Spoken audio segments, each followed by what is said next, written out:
Also, naka-attend ako seminar before sa safety and security sa mall.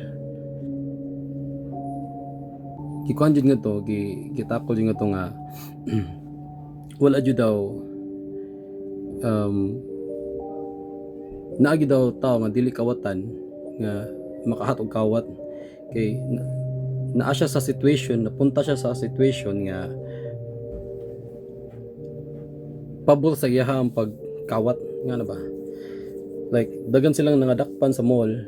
nga wala mga record, first time first time violator ba, kay tungod lang like ang cellphone na nabilin siyang tungod yung gikuha kay as in gitabunan pa niya kaw before niya gikuha ba, na siya sa situation nga kuan ba nya wa siya bitaw need siya mo decide on the spot nga nawa sayang unahon na ang possible nga outcome sa gibuhat if ever madakpan siya, wala nawa ba tungod sa more siya kanang sakon pa kanang naigihungit sa iya kunuhay nga pwede niyang kanon or tukbon or buhaton na siya. So mo to dili siya tanan nga di tanang kawatan kay kawatan gid, so dili tanang kriminal gid ba, napunta lang sa sitwasyon nga need niya buhaton. Itong mga pobre na kayo, like mga batan-on nga mga pobre na kaistanan, nagunahon na sa yung maigsuon nga unsay pakaon, last option nawag na siya sa mga last option na ba, like kawat na lang ko manulis na lang ko manglungkab na lang ko wala na mo ginikanan ang barrier niya puro na gid na wala na gid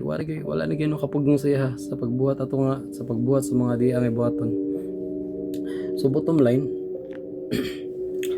pamilya gid gihapon. So mo na siya sa katong mga batan-on pa nga below 18 nga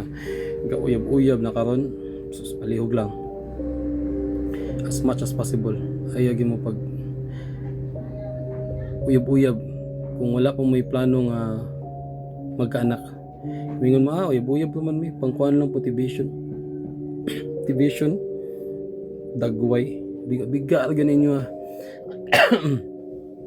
ang inyong ginikanan nga kapaskwela sa inyo motivation na himuha na yung motivation mo kuha mis motivation dapat ganami mo uyab kay para at least ganami mo eskwela sure mo asara mo na yung kami isad kuan mga bata pa sad mi mga bata mi before mi nagkapamilya sa niagi sa gid mi anak mo nang kami karon maka-advise gid mi nga dili gid siya advisable nga mag-uyab-uyab sa wala pa sa saktong edad. Kung ikaw ganahan na ka sa imong future, kung nang kay uyab karon buwagi na kay dili gid siya angay kay mabuntis ka maka-anak ka nga wala pa kay saktong income nga ang ending kay ang imong anak dili na nimo siya ma-monitor, dili mo matiman, mostly mahitabo is ang imong inahan ang mubuhi, imong inahan may magpadako, wala ka sa ihang kilig nga mo guide, manadagan kayo makrait na mga mga badlungon kayo mo na siya. Bottom line ginikanan gihapon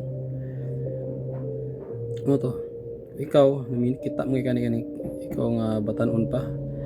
or bisan kuan like nagtrabaho na but still struggle pag gihapon, unahay mo ko galingon pag kuan sa career nga tan-aw nimo makakita maka-support ka tarong sa pamilya if ever maganahan ka magpamilya na ana ra ang saktong oras nga siguro pwede na kang uyab-uyab kay mingon uyab-uyab lang di jo katag-an because sumunta sa mga batan-on nga laki mga di lang ta mag-tell kay di lang ko magkuha na kay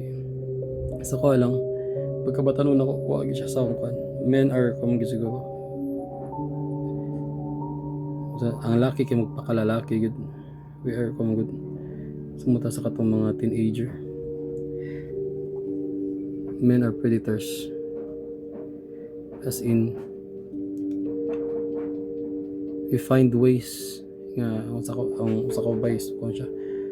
sa kung pa na siya puntos mo na ila sumutag wala pa good experience creating experience ba. So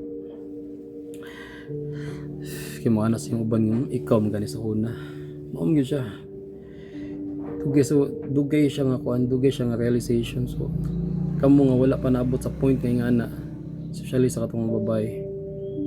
mo gyud advice ako na sila ha. As much as possible nga nagapangayop ang kwarta sa mua, pasabutan na, di pa mo kabuhi sing kagalingon. So wa pa may katungod ng buyab. Okay, ano mo mag-start ng tanan uyab, wala mo gino dito lag kabuntis nga, hindi dito lag ka kuan ang babae dito lag kabigaon mabuntis na walay pares, maagi gid uyab ano siya mag-start uyab buwag sa usab, uyab sa glain, ano ba? So much better nga as much as possible pa kasuway ay na lang gid. Mahimo lang kang burden, mahimo lang kang pabigat sa imong pamilya na lang, mahimo kang pabigat imbis nga unta ipaskwela